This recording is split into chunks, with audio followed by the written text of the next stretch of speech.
আমরা যদি mission Australia থেকে পজিটিভ কিছু পেতে চাই তাহলে আমাদের অ্যাকচুয়ালি ম্যাথমেটিক্যালি ক্যালকুলেশন করা উচিত যে এই 8টা দলের মধ্যে 7 আর 8 নম্বর স্লটটা আমরা কিভাবে পেতে পারি।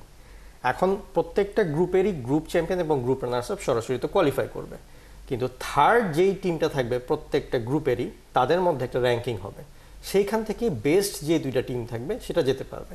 তো এখন আমরা যদি গ্রুপটা সব 3টা গ্রুপে যদি পর্যালোচনা করি তাহলে আমি বলবো সবচেয়ে সহজ গ্রুপ পেয়েছে ইন্ডিয়া, কারণ তাদের গ্রুপে আছে হচ্ছে আপনার চাইনিজ টাইপে যাদেরকে তারা হারাতে পারে। তো সেখানে 7 নম্বর ম্যাথমেটিক্যালি আমাদের জন্য পাওয়াটা একটু কঠিন হয়ে যেতে পারে, কিন্তু 8 নম্বর পজিশনটাকে টার্গেট করে এটাকেই যদি আমরা মিশন অস্ট্রেলিয়া চিন্তা করে ওভাবে করে আগাই তাহলে আমাদের জন্য মানে জিনিসটা খুব দূরে তা কিন্তু না।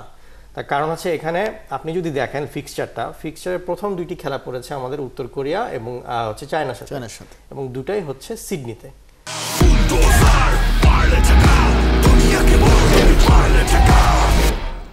থার্ড যে ম্যাচটা যেটা কিনা উজবেকিস্তানের সাথে, যেটা নিয়ে কিনা আমরা আশাবাদী, সেটা হচ্ছে আবার পার্থে। তো এখন এইভাবে যদি পরিকল্পনা করে আমরা আগাই তাহলে আমাদের এখন মার্চ মাসে সিডনিতে আবহাওয়া কীরকম থাকে সেটাকে আমাদেরকে একটু অ্যানালাইসিস করতে হবে, পার্থে আবার মার্চ মাসে কীরকম আবহাওয়া থাকে সেটাকে অ্যানালাইসিস করতে হবে, এবং সেই আবহাওয়ার সাথে খাপ খাইয়ে যে সেই সব রকম জায়গায় আমাদেরকে ক্যাম্প করতে হবে। তার কারণ হচ্ছে আপনাকে এটাও মাথায় রাখতে হবে যে এই যে মেয়েগুলো খেলতে যাচ্ছে তারা কিন্তু এত উন্নত দেশে প্রথমবারের মতন যাবে, তারাও কিন্তু এত বড় একটা দেশে গিয়ে তারাও কিন্তু অনেকটা মানে স্টার্ক থাকবে যে এত বড় একটা দেশে, কারণ এখন পর্যন্ত তারা হয়তো সাউথ এশিয়ান রিজনে খেলেছে অথবা মিডল ইস্টের কোনো একটা দেশে গিয়ে খেলে এসছে, কিন্তু এত বড় অস্ট্রেলিয়া বা আমেরিকা বা ইউকে এরকম টাইপের দেশগুলোতে তাদের কখনো যাওয়া হয়নি। তো প্রথমে গেলে আপনি সেই দেশ সম্পর্কে অভিভূত থাকেন যে আরে সিডনি হারবার, সিডনি ব্রিজ, এগুলো দেখে আপনার একটু চমক লাগতেই পারে।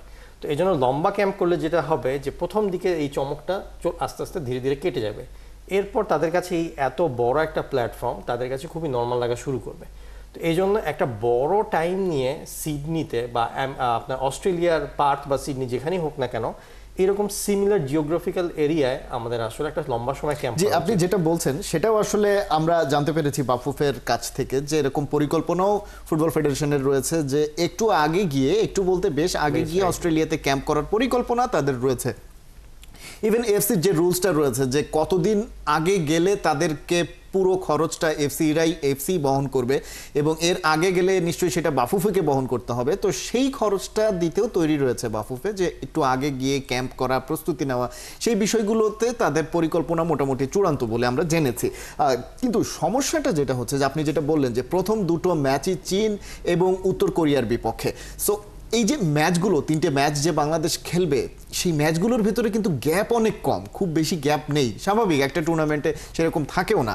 সো বাংলাদেশের তো আসলে ওই রকম ভাবে টুর্নামেন্ট খেলারও অভিজ্ঞতা নেই। যদি বড় একটা দলের সঙ্গে আমরা খেলিও সেখানে সেই ভুলগুলো শুধরে নেয়ার মতো সময় কি বাংলাদেশ পাবে খুব বেশি? না, এখানে প্রথমত শুধরে নেওয়ার সময় খুব কম থাকবে, কিন্তু এখানে এই জিনিসটা আপনি দেখবেন যেটা মানে আপনার নিউজেও বলছিল যে আপনার প্রত্যেকটা দেশে আপনি এখানে যে 12টা দেশ দেখেন, 12টা দেশের মধ্যে 11টা দেশের র্যাঙ্কিং হচ্ছে 2 সংখ্যার ঘরে, একমাত্র বাংলাদেশের র্যাঙ্কিং হচ্ছে 3 সংখ্যার ঘরে। তাহলে এটা আপনাকে বুঝতে হবে যে আমরা যেই এবিলিটি, তার এবিলিটির ম্যাক্সিমামটা ইউটিলাইজ করে কিন্তু আমরা এই এলিট লেভেলের কম্পিটিশনে ঢুকে গিয়েছি, এবং এরকম কম্পিটিশনে যখন আপনি ঢুকে যাবেন তখন আপনার টার্গেটটাই থাকবে যে কিভাবে চমকে দেওয়া যায়। এই টুর্নামেন্টেও আমরা অনেকটা ডার্ক হর্সের মতন, মায়ানমারের র্যাঙ্কিং কিন্তু 55 ছিল, তারাও কিন্তু বুঝে উঠতে পারেনি যে আমরা এরকম রকমের একটা কম্পিটিশন তাদেরকে দিব, কিন্তু অবশেষে কিন্তু তারা হেরেও গিয়েছে। তো আমার কথা হচ্ছে যে বাংলাদেশের এখনকার মেয়েদের যে টিমের যে কম্বিনেশন বা স্ট্রাকচার, এইটা আমাদের অপোনেন্টরা এত ভালোভাবে তারা বুঝে উঠতে পারছে না যে তারা মাঠে কীরকমভাবে রেসপন্সটা করবে।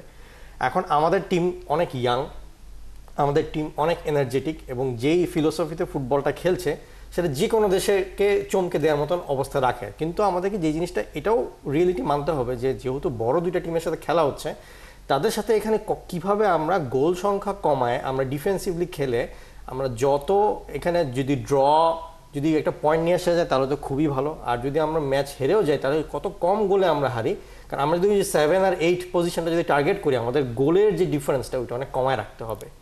যারা গ্রুপ চ্যাম্পিয়ন হবে না বা রানার আপ হবে না সেক্ষেত্রে হয়তো বা থার্ড পজিশনে থাকলেও 2টি বেস্ট থার্ড হচ্ছে পরের রাউন্ডে যাওয়ার সুযোগ থাকবে।